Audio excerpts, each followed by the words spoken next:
When we return to our planet, the High Court may well sentence you to torture.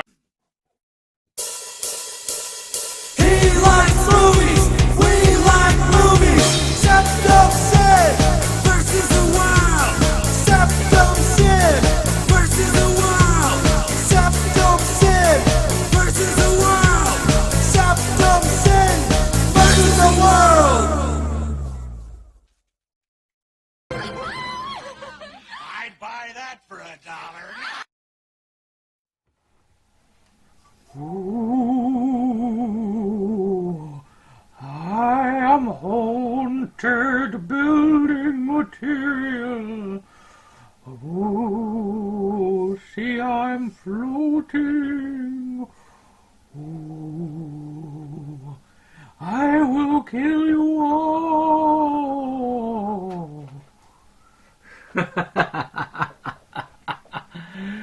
Oh, well. Greetings! You're watching SeptumSin versus the world. I'm SeptumSin, and today we're going to talk to you about a film I saw and I just had to review.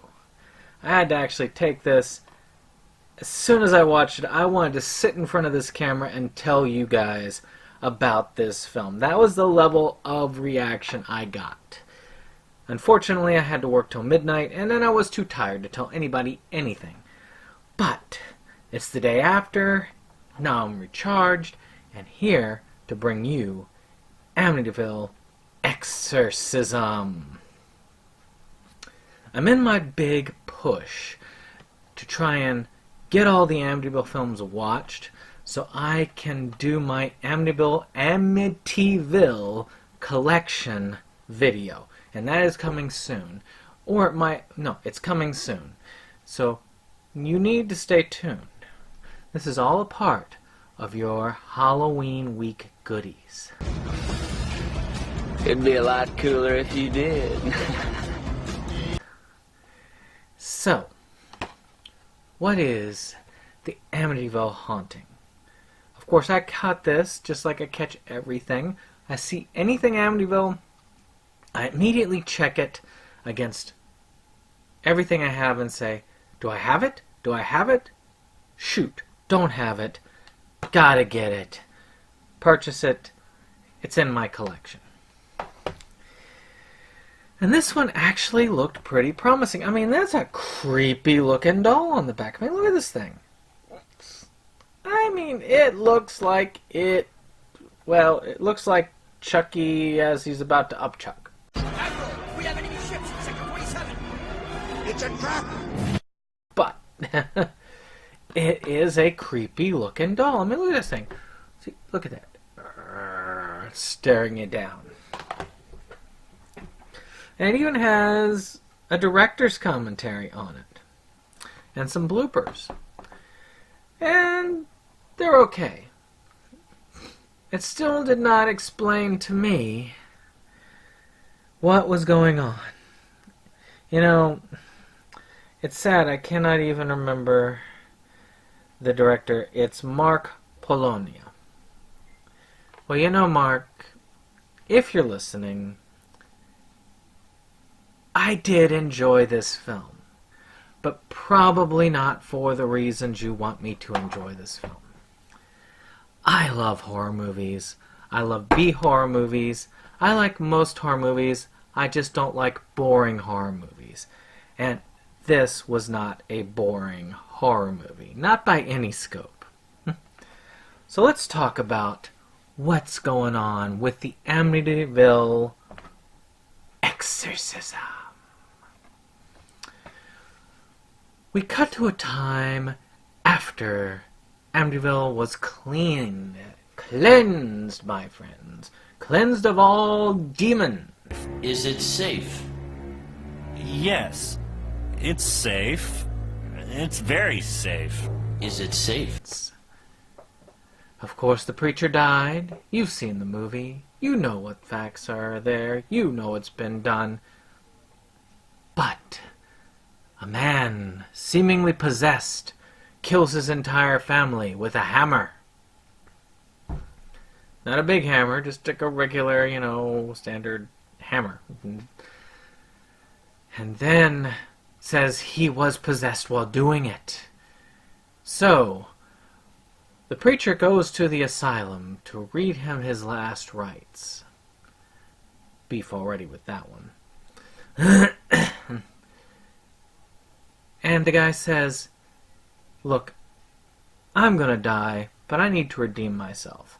I was possessed, and it was the Amityville house that did it. And he says, no, you can't have been possessed. We got those demons out of that house. We said, well, joke's on you. I worked on that house before it was exorcised, and I took some of the building materials with me. He says, what? Inconceivable! And I used some of it on my house. He's like, what? No! Haunted building materials! We've got to do something. He says, well, it's too late for me and my family.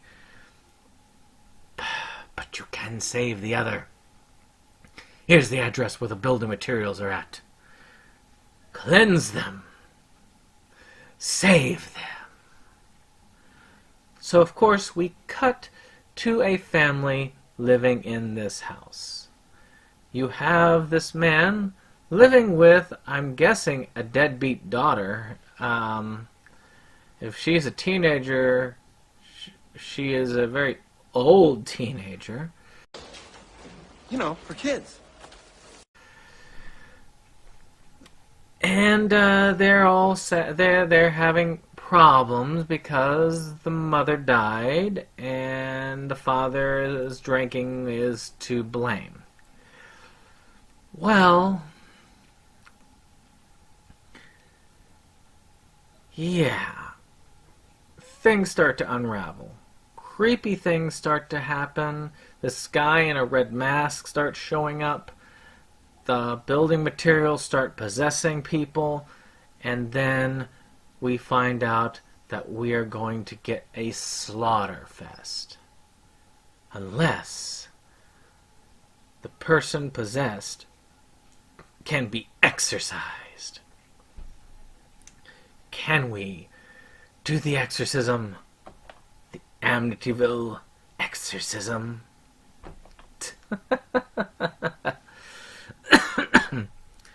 So, one of the things I talk about positive, and I rarely talk about bad aspects of films when I talk about the positive ends, but that is what makes this so fun.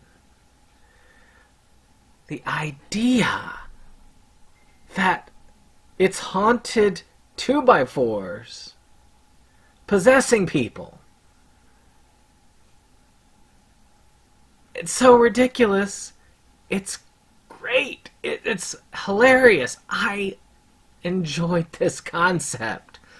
I've never seen the use of haunted 2x4s in a film before. I mean, maybe the ghosts throwing them at people, but never like the 2x4s are possessed by a demon and they go around hurting people. I mean, and the way it was acted out.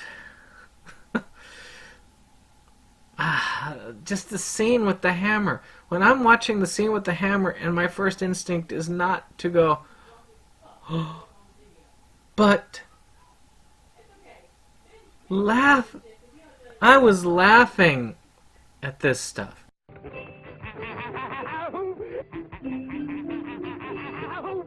So, to me, it was great. I mean, I enjoyed this. The hammer going around, you're following the hammer, and they go, ah, and poof, poof, poof, poof. I admit it should be horrifying, but I'm sitting there going, oh my gosh, this is hilarious. The overacting, the underacting, the nature of just the scene placement, all of it serves to leave me in an elevated state. And that is what makes this movie shine. I thoroughly enjoyed it the whole way through. It doesn't look like it's going to be a B movie. This looks like it's going to be at least, a low A. But it came across, and it's definitely a B movie. This had me double over at points. And to me, it really was worth watching because of it. So, all of those aspects, the acting, the placement of things, the fact that a lot of the gore, a lot of the violence did not look real, to the point where it is just funny. The reactions that they have, the absurdity of the plot, all of it comes together to make a great B film. This is what I talk about. This is what I look at when I say I love B films. I think that they are great. Many films do not hold a candle to this one, I tell you. Shut up and take my money! So what's the bad? If I can't talk about the acting, or the action, or the story, what's bad? Well, when it stops being funny and it starts trying to be scary, those parts where it gets that serious level, I feel like it drops down to a place where it is less entertaining. There was one scene where the gore level was raised up, and because it was not like any of the other scenes, it did feel like it was disjointed. It did not feel like it belonged in that particular film. I also felt some of the exorcism itself felt a tad off.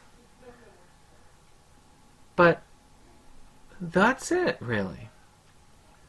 I really can't dislike this film for any other reason. It is fun.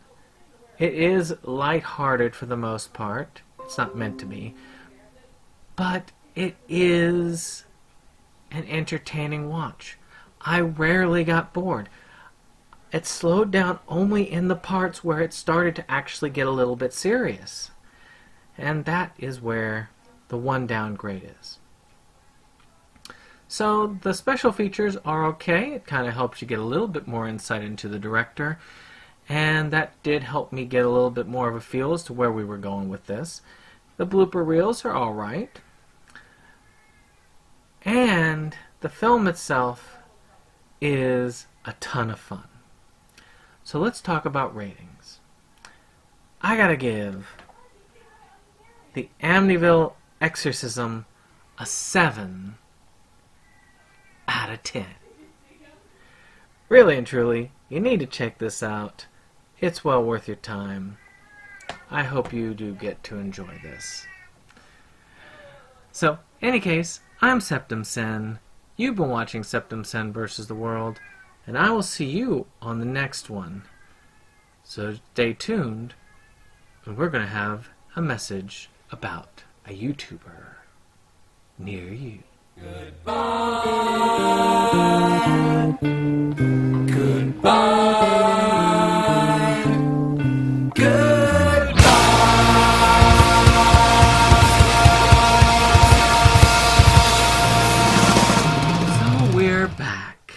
And this time we're going to do another YouTube shout out.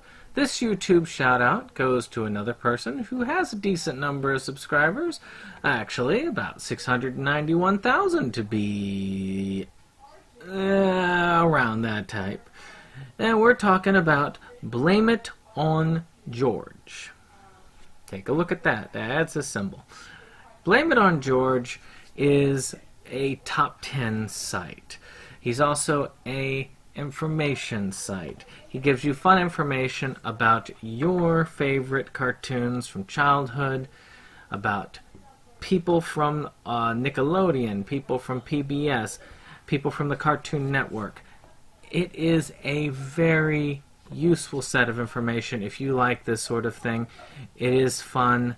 Some of the videos are very well tuned. Some of these recent videos include ones like Top 10 Scariest Creepypastas, Top 20 Childhood Conspiracy Theories, Top 40 Lost or Banned Episodes from Kids Shows, and of course one of my favorite ones, Top 10 Insane Crossovers in Kids Shows, which featured one of my top 10 YouTubers, Phantom Strider himself, and this one is well worth your time. If you like old school cartoons, old school kids shows, this is the channel for you. This has been SeptumSin. I hope you enjoyed this YouTube shout out, and I hope you too check out Blame It on George. I will see you on the next one.